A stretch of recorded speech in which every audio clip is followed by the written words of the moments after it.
All right, guys, how you doing? This is my little granddaughter. Look, no, look, say hi. This is my granddaughter.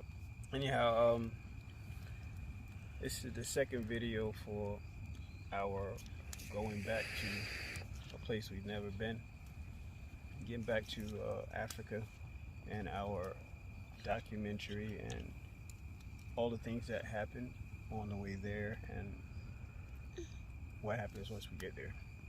So anyhow, quick update is we got our tickets, we got packed up, we did all the shipping that we needed to do. We threw most of the stuff away and gave some stuff away, sold some stuff, but basically everything out of the houses were cleared and sold.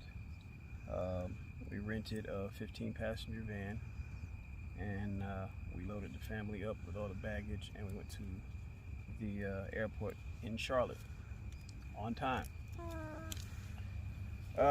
We get there to the airport, and as we're trying to check in, the computer kiosk lit up red and said that the passenger did not meet the requirements to travel. So our favorite TSA agent came over and said that, yep, you guys can't board, you've got to rebook your flight, you guys need the COVID-19 test. Which 3 weeks ago I called United Airlines 3 times, 3 different occasions, to be sure and clear that we did not need the COVID test. And I was assured that we did not need it.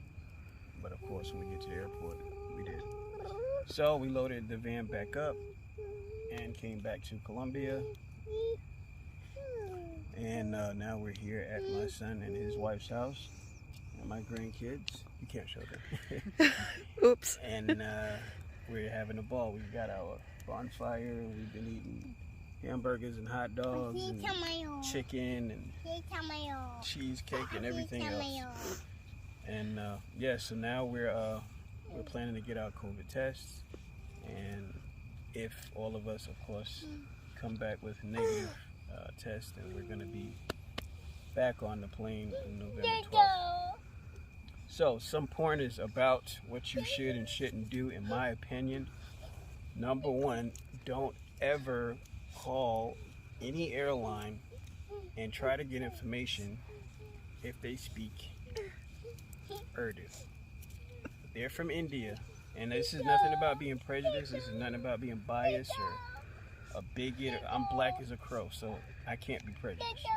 But what I do know is when our American businesses are outsourced to other countries, a lot of times those countries really don't care if they tell you something wrong, because what you gonna do? They're 18,000 miles away. There's nothing you can do about it.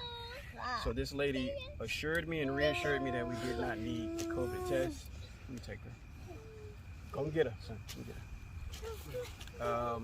She reassured me that, you know, we didn't need it, and of course we needed it. So if you want to know something, honestly speaking, then you probably better speak to somebody that speaks your language if you speak English, because chances are you're going to be given some information that's not correct, and you're going to pay. So since that happened to me, I had to pay $125 a piece for each ticket extra because of that instant, that person telling me that, you know, we needed it or we didn't need it.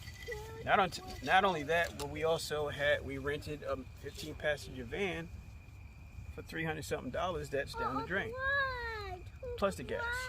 So, I mean, if you got $1,200 to throw away, then by all means do it that way. But my suggestion is you better speak to somebody that knows what they're talking about when it comes to you making a decision like that, especially if you're traveling in this pandemic.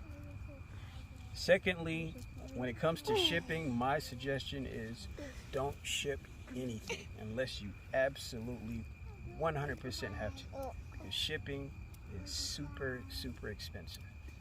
Not only that, once you pay to get your belongings shipped to that country, you're going to have to pay what basically is a bribe to get it out of customs. And that price can change depending on what person you're dealing with. So shipping, I don't recommend it. Getting your information from an outsourced country, I don't recommend that.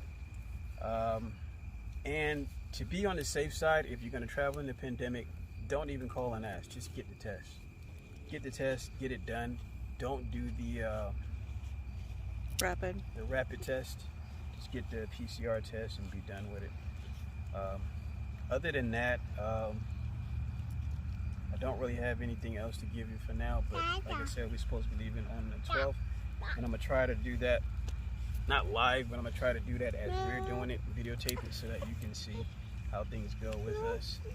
And I'll give you a little bit more detail of how we're traveling once we actually get on the plane.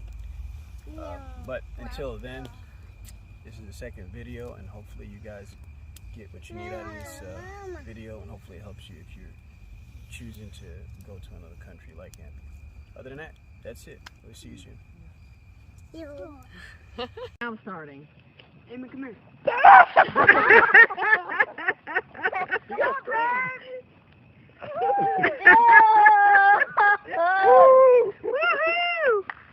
What is happening, Pam?